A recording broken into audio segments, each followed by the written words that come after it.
les feuilles mortes, elles sont juste...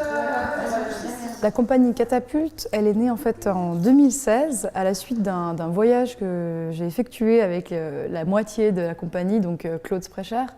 On a fait un grand voyage en Chine et là-bas, on a eu cette envie, on s'est dit mais pourquoi pas devenir en fait indépendant et monter nos propres spectacles parce qu'on a l'inventivité pour ça et on a la volonté. On a été réunis par une envie quand même de faire un théâtre social en fait, proche des gens et si possible qui peut se jouer n'importe où. Je suis née femme, je suis née toi, femme biologique, sexe biologique féminin. Aucun rang taxonomique ne me décrit puisque la classification scientifique s'arrête à l'espèce Homo sapiens. Quand j'étais en Chine, j'ai participé à un concours littéraire sur Internet qui s'appelait justement « Lettre à mon utérus ». Et on gagnait un ouvrage du même nom, donc « Lettre à mon utérus ». Et j'ai eu le bonheur de gagner. Et quand je suis rentrée de Chine, il m'attendait parmi toutes les choses que j'avais reçues en mon absence.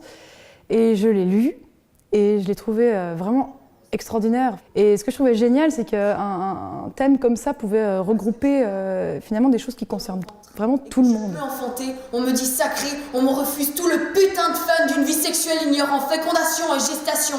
Je ne peux pas oublier ma classification scientifique parce que je souffre tous les mois de mes règles de femme nullipare non vierge. Et en fait, en commençant à travailler, j'ai demandé à mes comédiennes, 3 comédiennes, d'écrire, si elles étaient d'accord, d'écrire une lettre également à leur utérus. Et, si elles étaient d'accord encore une fois, de me la donner. C'est ce qu'elles ont fait. Et en fait, là, j'étais encore deuxième fois super impressionnée. J'ai trouvé ça hyper beau, en fait. Et je me suis dit, tiens, je vais demander autour de moi à plusieurs femmes si elles sont d'accord d'écrire une lettre et de me la donner.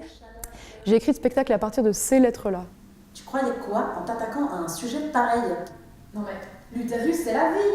J'ai pas envie qu'on le salisse avec une histoire de règles. Moi, par exemple, je suis une femme, mais je me sens pas définie par mon utérus. Mais il y a des femmes qui se sentent complètement définies par ça, et moi, je trouvais ça assez intéressant. Et justement, en lisant ces lettres, je me suis rendu compte qu'il y avait énormément de thèmes. Il y avait évidemment l'amour, la sexualité, les maltraitances, la liberté, encore une fois, qui revenait très souvent, l'humour noir aussi. C'est un prétexte pour parler de liberté, en fait. Une grossesse interrompue plus tard, un papillomavirus plus tard, un herpès plus tard, ouais, des os. Des infections, des douleurs menstruelles, des dons d'orgasme, aussi quelques orgasmes. À la moindre relation à l'autre mal vécue, une infection se pointe. Je suis un brasier. Donc moi, j'ai commencé à écrire fin juillet et je l'ai fini mi-septembre. Et en fait, pendant les répétitions qu'on commençait mi-septembre, on l'a encore vraiment beaucoup changé. Dans le sens où moi j'ai amené cette matière-là et c'était complètement ouvert. Les filles pouvaient proposer si elles voulaient changer une réplique ou il y avait tout qui était possible, quoi. Donc on a vraiment bossé ensemble à partir du moment où on était sur le plateau. Et du coup on s'est retrouvés, on a fait des grosses répètes 1 à 2 fois par semaine. Elle a décidé un jour de faire un enfant.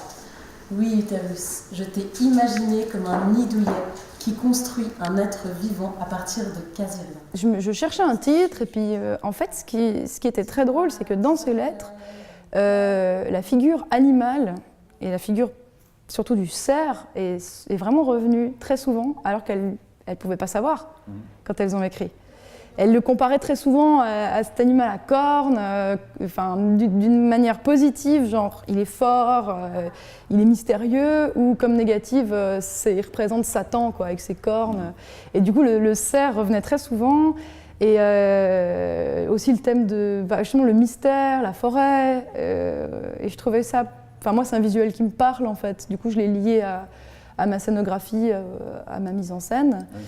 Et en fait, bêtement, je l'ai appelé tête de cerf. On pue, on est démunis face aux pleurs de ce truc si fragile. Et en même temps, on a une chute d'hormones qui nous pousse encore plus à fond dans la déprime.